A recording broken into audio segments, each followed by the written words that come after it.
ادامه گفتارهای رادیوی فرهنگ.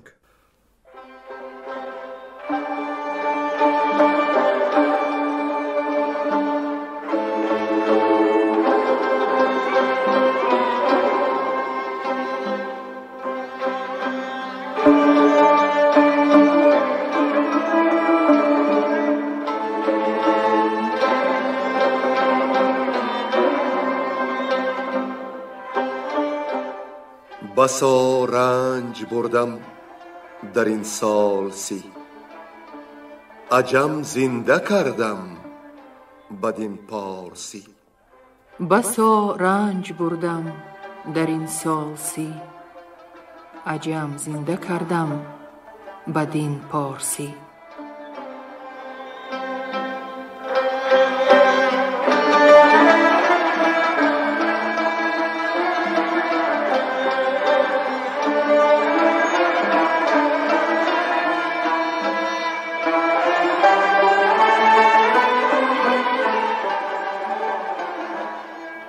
شنونده های ارجمند، با توجه شما محفل ادبی از روی شاهنامه بیزوال ابوالقاسم فردوسی. صدر محفل نظام قاسم.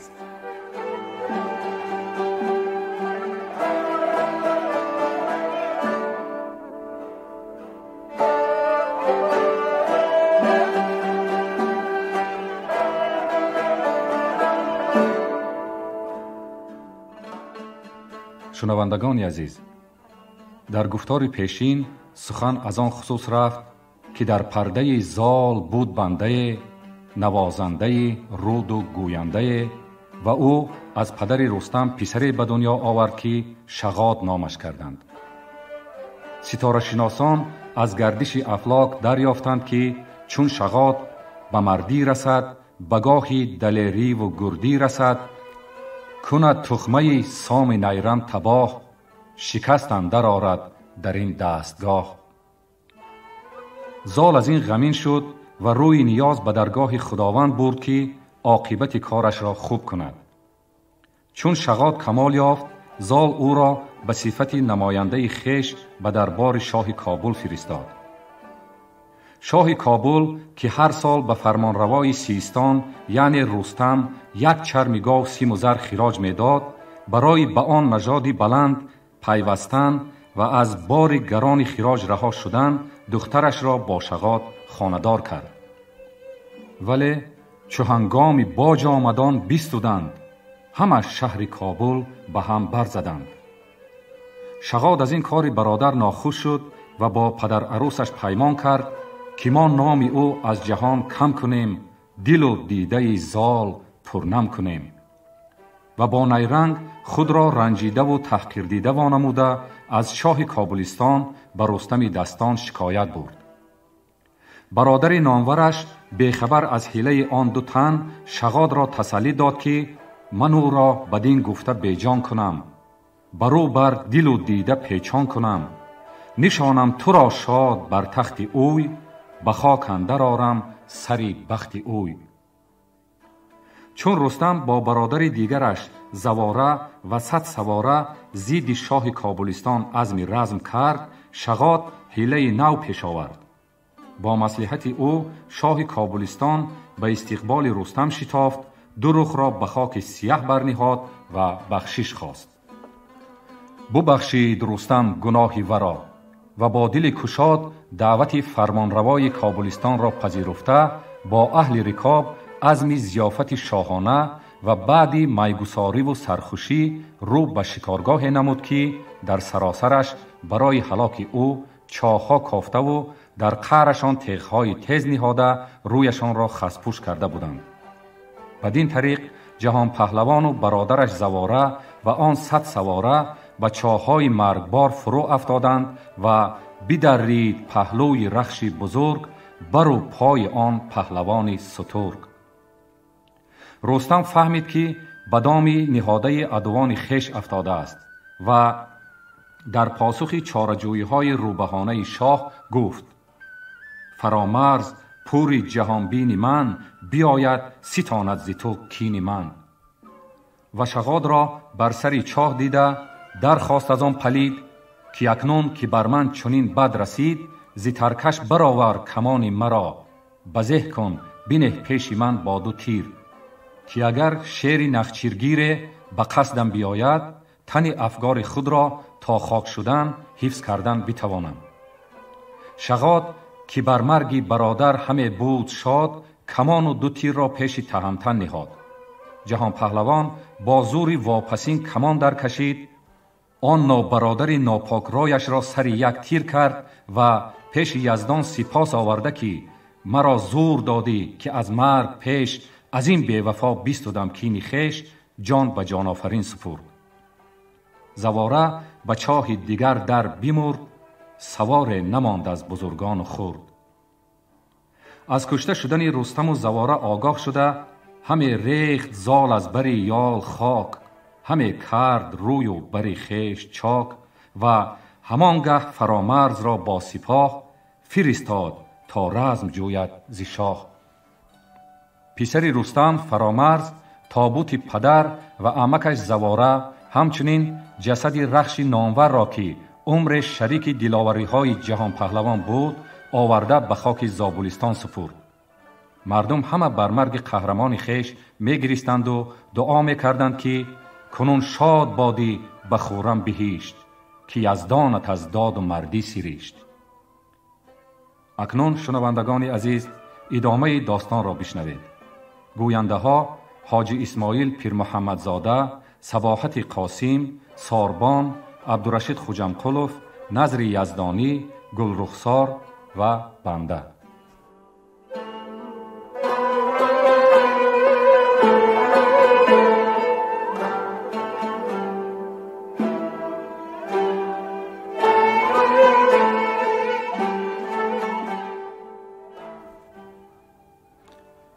لشکر کشیدن فرامرز به کین رستم و کشتن او شاه کابل را.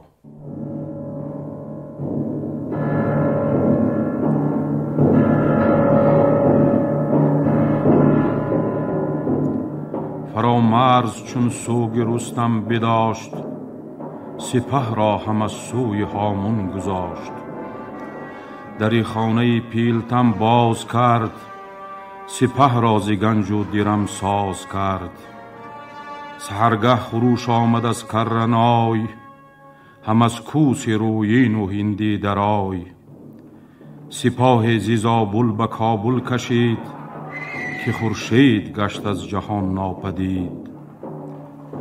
چو آگاه شد شاه کابل ستان، از آن نامداران زابل ستان. سپاه پراکنده را گیرد کرد، زمین آهنین شد هوا لاجورد. پذیره فرامرز شد با سپاه، بشد روشنایی ز خورشید و ماه.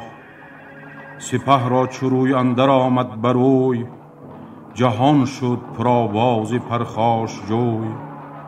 از انبوه اسپان گردی سپاه، و بیشد درون شیر گم کرد راه. برآمد یکی باد و گردی کبود، زمین ز آسمان هیچ پیدا نبود. بیامد فرامرز پیش سپاه، بزد خویشتن تیز بر قلب و گاه.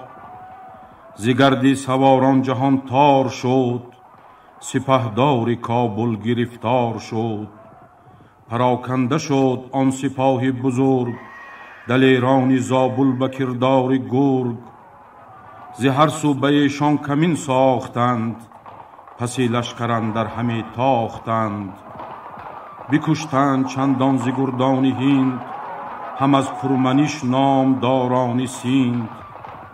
که گل شد همه خاک آوردگاه، پراکنده هندی و سندی سپاه. دل از مرز و از خانه برداشتند، زن و کودک خرد بگذاشتند. تنی مهتری کابلی پر ز خون، فکنده به صندوق پیل اندرون. بیاورد لشکر به نخچیر و گاه، به جای کجا کنده بودند و چاه. همی برد بدخواه را بسته دست، ز خویشان او نیز چیل بود پرست. ز پشتی سپهبد زه برکشید، چنان کاستخوانی وی آمد پدید. به چاه اندر آویختش سرنگون، تنش پر ز خاک و دهان پر ز خون. 40 خویش او را بر آتش نهاد، وز آن جایگه رفت سوی شغاد. و کردار کوه آتش برفروخت، شغاد و چنار و زمین را بسوخت. چو لشکر سوی زابلستان رسید، همه خاک کابل به دستان کشید. چو روز جفا پیش کوتاه کرد، به کابل یکی زابلی شاه کرد. از آن دودمان کس به کابل نماند، که منشور تیغ ورا بر نخواند. ز کابل بیامد پر از داغ درد، شده روز روشن برو لاجورد. خروشان هم از زابلستان و بست، یکی را نبود جامه بر تن درست. به پیش فرامرز باز آمدند، دریده بر و پرگداز آمدند.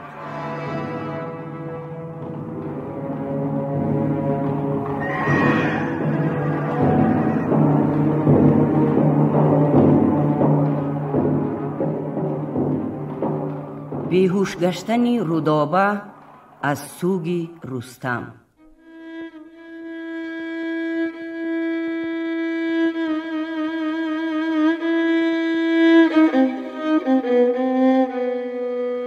به 1 سال در سیستان سوگ بود، همه جامه هاشان سیاه و کبود. چنان گفت رودابه روز بزال، که از رنج و سوگی تهمتن بنال. همانا که تا هست گیتی فروز، از این تیره تر کس ندیده است روز. بدو گفت زال ای زنی کم خرد، غمی ناچریدن بر این بگذرد. برآشفت رودابه سوگند خورد، که هرگیز نیابد تنم خواب و خورد. روانم روانی گوی پیلتن، مگر باز بینم بدان انجمن. ز خوردن به 1 هفته تن باز داشت، که با جان رستم یکی راز داشت. زینا خوردنش چشم تاریک شد، تنی پهلوانش باریک شد. ز هر سو که رفتی پرستنده چند، همی رفت با او ز بیمی گزند. سری هفته را زو خرد دور شد، ز دیوانگی ماتمش سور شد. بیامد به مطبخ به هنگام خواب، یکی ماری مرده بدید اندر آب. بزد دست و بگریفت پیچان سرش، برام بود که از مار سازد خورش. پرستنده از دستی رودابه مار، ربود و گرفتندشان در کنار. کشیدندش از جایی ناپاک دست، به ایوانش بردند و جایی نشست. به جایی که بودیش بنشاختند، ببردند و خوان و خوریش ساختند. همی خورد هر چیز تا گشت سیر، فگندند پس جامه نرم زیر. بخفت و برآسود از اندوه و رنج، ز تیمار مرگ و ز اندوه گنج. خوریش خواست که از خواب برخاست نیز، ببردند هر گونه بسیار چیز. چو باز آمدش هوش با زال گفت، که گفتاری تو با خرد بود جفت. هر آن کس که او را خور و خواب نیست، غمی مرگ با جشن و سورش یکیست. برفت او و ما از پسی او رویم، به دادی جهان آفرین بگرویم. به درویش داد آنچه بودش نهان، همی گفت با کردگاری جهان.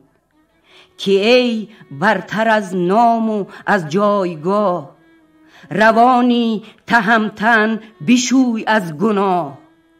بدان گیتیش جای ده در بهشت، برش ده زی تخمی که ای در بکشت.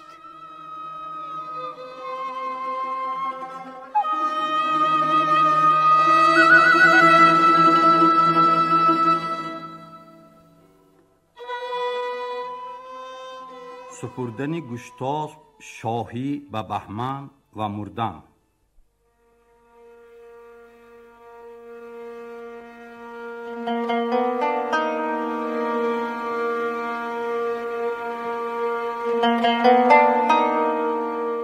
چو شد روزگاری تهمتن بسر، به پیش آورم داستان دیگر.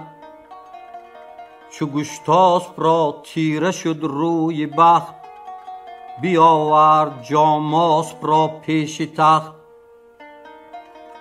بدو گفت کز کار اسفندیار، چنان داغ دل گشتم از روزگار. که روزی نبود زندگانیم خوش، دژم گشتم از اختری کینه‌کش. پس از من کنون شاه بهمن بود، همان رازدارش بشوتن بود. مپیچید سرها ز فرمان اوی، مگیرید دوری ز پیمان اوی. یکایک بویدش نماینده راه، که اوی است زیبای تخت و کلاه. بدو داد پس گنجها را کلید، یکی باد سرد از جگر برکشید. بدو گفت کاری من اندر گذشت، هم از تارکم آب برتر گذشت. نشستم به شاهی 120 سال، ندیدم ز گیتی کسی را همال. تو اکنون همه کوش و با داد باش، چو داد آوری از غم آزاد باش. خردمند را شاد و نزدیک دار، جهان بر بداندیش تاریک دار. همه راستی کن که از راستی، نیاید بکار اندرون کاستی. سپردم تو را تخت و دیهیم و گنج، از آن پس که بردم بسی درد و رنج. بگفت اینو شد روزگارش بسر، زمانی گذشتن نیاید ببر. یکی دخمه کردند از شیز و عاج، بیاویختند از بریدگاه تاج. همه بودش از گنج و از رنج بهر، بدید از پسی نوش و تریاک زهر. اگر بودن این است شادی چراست، شد از مرگ درویش با شاه راست. بخور هرچه داری و بر بد مکوش، ز گیتی به مردی خرد دار گوش. گذر کرد همراه و ما مانده ایم، ز کاری گذشته بسی خوانده ایم. به منزل رسید آن که پوینده بود، بهی یافت آن کس که جوینده بود. نگیرد تو را دست جز نیکویی، که از مرد دانا سخن بشنوی. کنون رنج در کار بهمن برم، گذشته سخن بر تو بر بشمرم.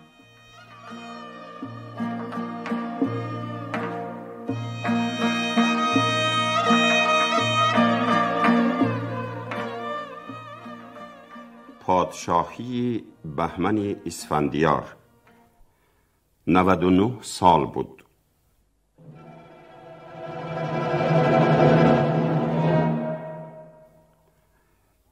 کین خواستن بهمن از بحر خون اسفندیار.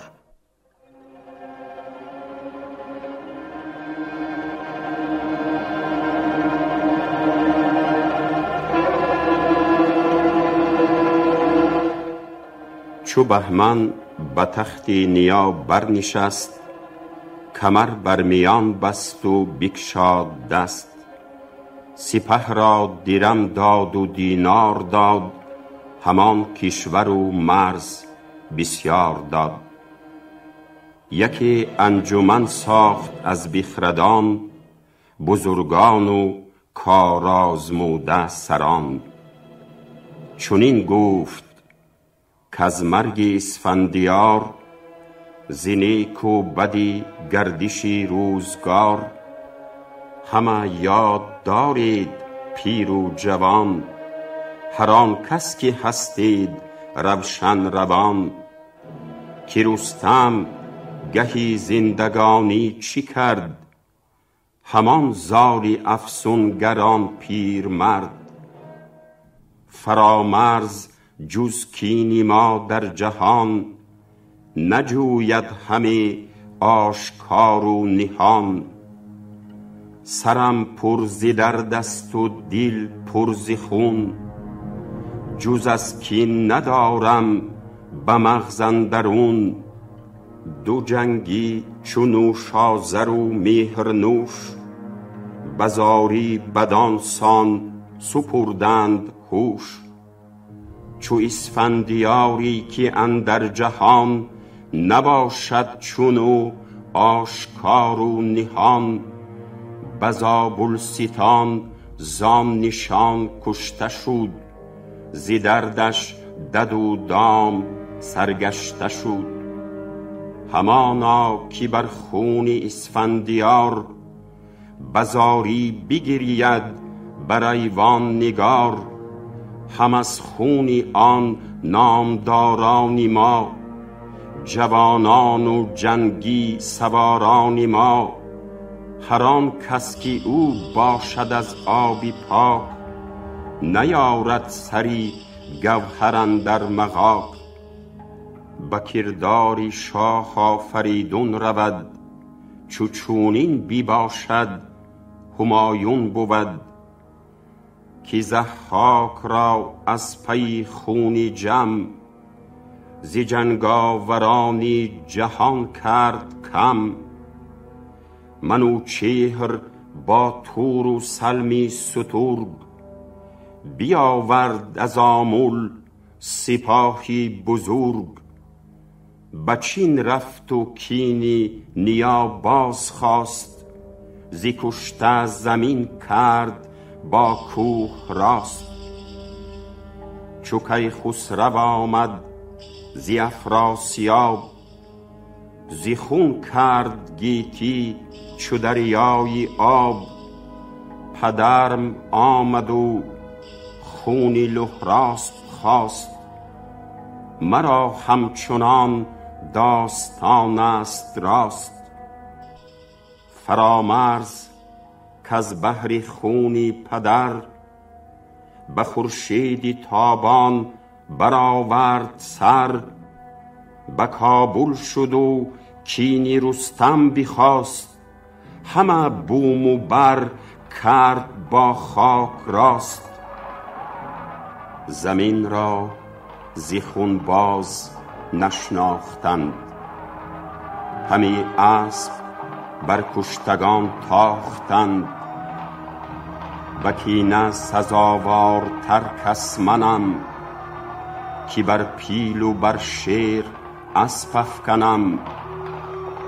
اگر بشمری در جهان نامدار، سواری نبینی چو اسفندیار. چو بینید این را چی پاسخ دهید، بکوشید تا رای فرخ نهید. چو بشنید گفتاری بهمن سپاه، هر آن کس که بود شاه را نیک خواه. به آواز گفتند ما بنده ایم، همه دل به مهری تو آگنده ایم. ز کاری گذشته تو داناتری، ز مردان جنگی تواناتری. به گیتی همان کن که کام آیدت، وگر زان سخن فر و نام آیدت.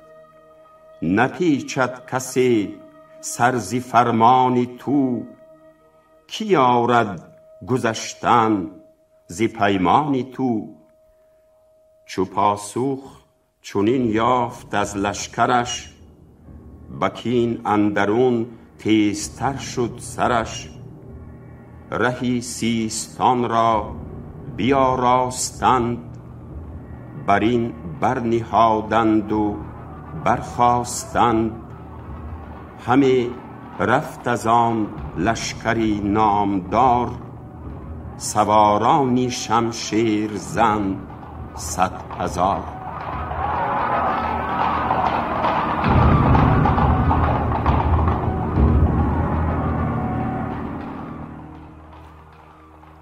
در بند انداختن بهمن زال را.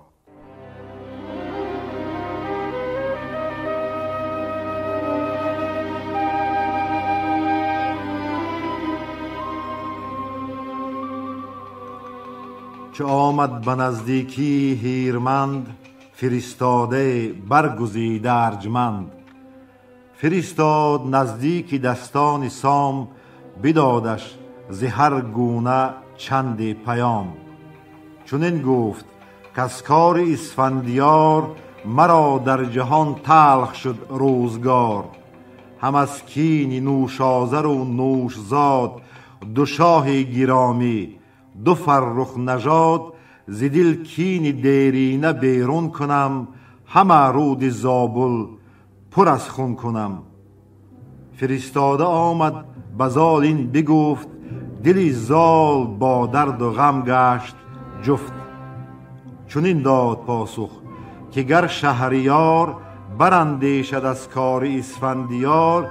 بداند که آن بودنی کار بود، مرا زان سخن دل پرآزار بود. تو بودی به نیک و بد اندر میان، ز من سود دیدی ندیدی زیان.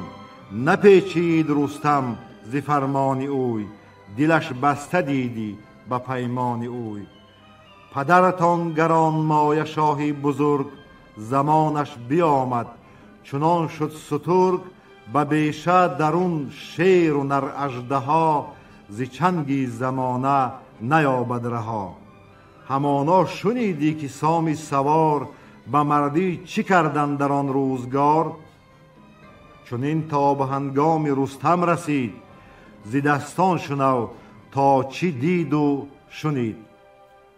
به پیش نیاگان تندر چی کرد، ز مردی به هنگام ننگ و نبرد. همان کهتری دایگانی تو بود، به لشکر ز پرمایگانی تو بود. بزاری کنون رستم اندر گذشت، هم از زابلستان پرآشوب گشت. اگر در نوردی تو پیکار ما، به خوبی بیندیشی از کار ما. بیایی ز دل کینه بیرون کنی، به مهر اندر این کشور افسون کنی. همه گنج و دیبا و دینار سام، کمرهای زرین و زرین ستام. چو آیی به پیش تو آرم همه، تو شاهی و گردن کشان چون رمه. فرستاده را اسب و دینار داد، ز هر گونه چیز بسیار داد. چون نامور پیش بهمن رسید، ز دستان بگفت آنچه دید و شنید. چو بشنید از او بهمنی نیک بخت، نپذروفت پوزش برآشفت سخت. به شهر اندر آمد دلی پر ز درد، سری پر ز کین لب پر از باد سرد. پذیره شدش زال سامی سوار، همه سیستان آن که بود نامدار. چو آمد به نزدیک بهمن فراز، پیاده شد و برد پیشش نماز. چنین گفت که ای شاهی با هوش و رای، به ما بر دو چشمی خیرت برکشای. بدان بندگی ها که ما کرده ایم، تو را در جوانی بپرورده ایم. ببخشای و کاری گذشته مگوی، هنر جوی و از کشتگان کین مجوی. برآشفت بهمن ز گفتار اوی، چنان کند شد تیز بازار اوی. همان در زمان پای کردش ببند، ز گنجور و دستور نشنید پند. ز ایوان دستان سامی سوار، شتروارها برنهادند بار. ز دینار و از گوهری نابسود، ز تخت و ز گستردنی هرچی بود. ز زرینه و تاجهای بزر، ز سیمینه و گوشوار و کمر. ز اسپان تازی به زرین ستام، ز شمشیر هندی به زرین نیام. همان برده و بدرهای درم، ز مشک و ز کافور و از بیش و کم. که رستم فراز آوریدان برنج، ز شاهان و گردنکشان یافت گنج.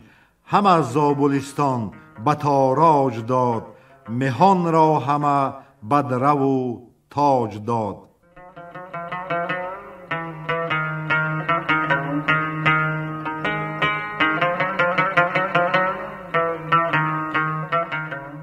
رزم فرامرز با بهمن و کشته شدن فرامرز.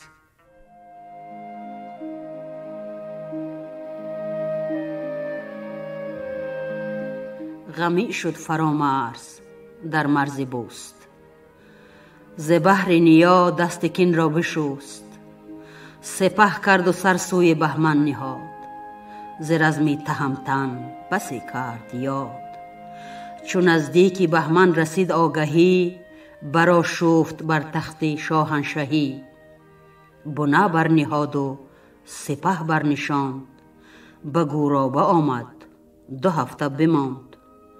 فرامرز پیش آمدش با سپاه، جهان شد ز گرد سواران سیاه. وزان روی بهمن صفی برکشید، که خورشید تابان زمین را ندید. ز آواز شیپور و هندی درای، همه کوه را دل برآمد ز جای. بشست آسمان روی گیتی بقیر، ببارید چون ژاله از قیر تیر. ز چاک تبرزین جرنگی کمان، زمین گشت جنبانتر از آسمان. 3 روز و 3 شب هم در آن رزمگاه، به تابنده روز و شبان سیاه. همه گرز بارید و پولاد تیغ، ز گرد سپاه آسمان بست میغ. به روز 4 یکی باد خواست، تو گفتی که با روز شب گشت راست. به سوی فرامرز برگشت باد، جهاندار گشت از دم باد شاد. همه شد پسی گرد با تیغ تیز، برآورد از آن انجمن رستخیز. ز بستی و از لشکر زابلی، ز گردان شمشیر زن کابلی. برآوردگه بر سوار نماند، و از آن سرکشان نامدار نماند. همه سر به سر پشت برداشتند، فرامرز را خار بگذاشتند. همه رزمگه کشته چون کوه کوه، به هم برفکنده ز هر دو گروه. فرامرز با اندکی رزم جوی، به مردی بر روی اندر آورد روی. بکوشید تا در تنش بود زور، چو شیران جنگی برآورده شور. همه تنش پر زخم شمشیر بود، که فرزند شیران بود و شیر بود. سرانجام بر دست گرد اردشیر، گرفتار شد نامدار دلیر. بری بهمن آوردش از رزمگاه، بدو کرد کیندار چند نگاه. چو دیدش ندادش به جان زینهار، بفرمود دار زدن شهریار. فرامرز را زنده بردار کرد، تنی پیلوارش نگونسار کرد. و آن پس که نامدار اردشیر، ز کینه بکشتش به باران تیر.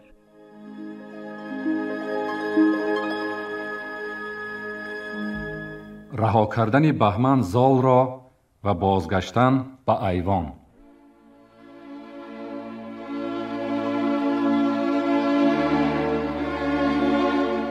گرامی بشوتن که دستور بود، زی کشتن دلش سخت رنجور بود. به پیش جهاندار بر پای خواست، بدو گفت ای خسروی داد راست. اگر کینه بودت به دل خواستی، پدید آمد از خواستن کاستی. کنون غارت و کشتن و جنگ و جوش، مفرما و مپسند و چندین مکوش. ز یزدان بترس و ز ما شرم دار، نگه کن بدین گردش روزگار. یکی را برآرد به ابری بلند، دیگر زو شود خار و زار و نژند. پدرت آن جهانگیر لشکر فروز، نه تابوت را شد سوی نیمروز. نه رستم به کابل به نخچیرگاه، بدان شد که تا نیست گردد به چاه. تو تا باشی ای خسروی پاکزاد، مرنجان کسی را که دارد نژاد. چو فرزندی سامی نریمان زبند، بنالد به پروردگاری بلند. بپیچید تو زان گرچه نیکختری، چو با کردگار افکند داوری. چو رستم نگهبان تختی کیان، همه بردری رنج بستی میان. تو این تاج از او یافتی یادگار، نه از شاه گشتاسپ و اسفندیار. بزرگی ز شمشیر او داشتند، میهان را همه زیر او داشتند. از او بند بردار اگر بخردی، دلت بازگردان ز راه بدی. چو بشنید شاه از بشوتن سخن، پشیمان شد از کرده های کهن. خروش برآمد ز پرده سرای، که ای پهلوانان با داد و رای. بسیچیدنی بازگشتن کنه، مبادا که تاراج کشتن کنه. بفرمود تا پای دستان زبند، کشادند و دادند بسیار پند. تنی کشته را دخمه کردند و جای، به گفتار دستور پاکیزه رای. ز زندان به ایوان گذر کرد زال، برو زار بگریست فرخ همال. که زارا دلیرا گوا رستما، نبیره گوی نامور نیرما. تو تا زنده بودی کی آگاه بود، که گشتاسپ اندر جهان شاه بود. کنون گنج تاراج و دستان اسیر، پسر زار کشته به باران تیر. مبیناد چشمی کس این روزگار، زمین باد به تخم اسفندیار. از آن آگهی سوی بهمن رسید، به نزدیک فرخ بشوتن رسید. بشوتن ز رودابه پردرد شد، وزان شیون او رخش زرد شد. و بهمن چنین گفت ای شاه نو، چو بر نیمه آسمان ماه نو. به شبگیر از این مرز لشکر بیران، که این کار دشوار گشت و گران. ز تاجی تو چشمی بدان دور باد، همه روزگاران تو سور باد. بدین خانه زال سامی دلیر، سزدگر نماند شهنشاه دیر. سپه را سوی شهر ایران کشید، ز زابل به نزد دلیران کشید. برآسود و بر تخت بنشست شاد، جهان را همه داشت با رسم و داد. به درویش بخشی چند درم، از او شاد چنده و چند دژم.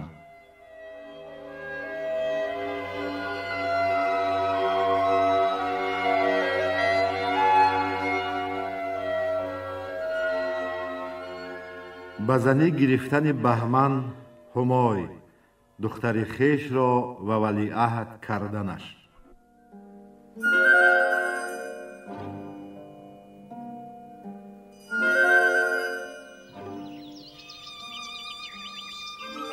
پسر بود او را یکی شیرگیر، که ساسانش خواندی ورا اردشیر. یکی دخترش بود نامش همای، هنرمند و با دانش و پاک رای. همه خواندندی ورا چهرزاد، ز گیتی به دیدار او بود شاد. پدر در پذیرفتش از نیکویی، بدان دین که خوانی ورا پهلوی. همای دل افروز تابنده ماه، چنان بود که آبستن آمد ز شاه. چو 6 ماه شد پر ز تیمار شد، چو بهمن چنان دید بیمار شد. چو از درد شاه اندر آمد ز پای، بفرمود تا پیش او شد همای. بزرگان و نیکختران را بخواند، به تختی گرانمایگان برنشاند. چنین گفت کین پاکتن چهرزاد، ز گیتی فراوان نبوده است شاد. سپردم بدو تاج و تختی بلند، همان لشکر و گنج و بختی بلند. ولی عهد من او بود در جهان، همان کس کزو زایدن در نهان. اگر دختر زایدش یا پسر، ورا باشد این تاج و تخت و کمر. چو ساسان شنید این سخن خیره شد، ز گفتار بهمن دلش تیره شد. به 3 روز و 2 شب بسانی پلنگ، از ایران به مرز دیگر شد زننگ. دمان سوی شهر نشاپور شد، پر از درد بود از پدر دور شد. زن راز تخمی بزرگان بخواست، همه خیشتن داشت با خاک راست. همه داشت تخمی کیی در نهفت، ز گوهر به گیتی کسی را نگفت. زنی پاکتن پاک فرزند زاد، یکی نیک پی پوری فرخ نژاد. پدر نام ساسانش کردان زمان، مرو را بزودی سر آمد زمان. چو کودک ز خردی به مردی رسید، در آن خانه جز بینوایی ندید. ز شاه نشاپور بستود گله، که بودی به کوه و به هامون یله. همه بود یک چند چوپان شاه، به کوه و بیابانش آرامگاه. کنون باز گردم به کاری همای، پس از مرگ بهمن که بگرفت جای.